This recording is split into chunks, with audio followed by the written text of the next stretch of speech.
જેતપુર પાવીના ધારાસભ્ય સુખરામભાઈ રાઠવાના પુત્રનું નાની ઉંમરે નિધન થતાં યોજાયેલ બેસણામાં ગુજરાત રાજ્ય કોંગ્રેસના આગેવાનો ઉપસ્થિત રહી ધારાસભ્ય સુખરામ રાઠવા અને પરિવારને સાંત્વના પાઠવી હતી.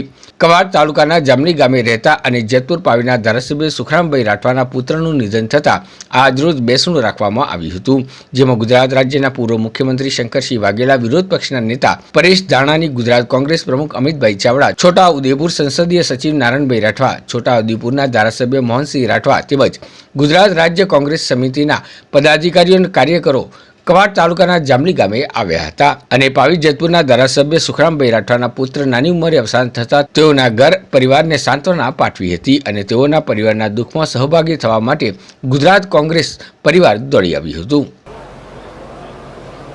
વરિષ્ઠ આદિવાસી આગેવાન આદરણીય સુખરામભાઈના સુપુત્રનું અકાળે અવસાન થયું છે.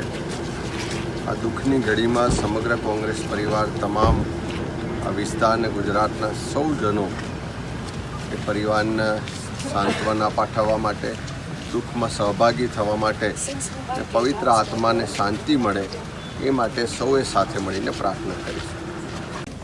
ગુજરાત વિધાનસભામાં અમારા વરિષ્ઠ ધારાસભ્ય, ગુજરાત આદિવાસી સમાજના મોભી આદરણીય સુખરામ કાકાના સુપુત્રનું ખૂબ નાની વયે અકાળે અવસાન થયું.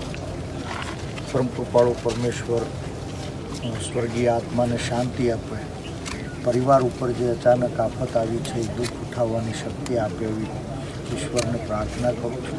અને આ દુઃખની ઘડીમાં ગુજરાત વિધાનસભા કોંગ્રેસ પક્ષ, પ્રદેશ કોંગ્રેસ સમિતિ અને સમગ્ર ગુજરાતનો સભ્ય સમાજના દુઃખમાં ભાગીદાર છે. ત્યારે આ દુઃખની ઘડી પસાર કરવા માટે પરમ કૃપાળુ પરમેશ્વરે પરિવારને ખૂબ શક્તિ આપે.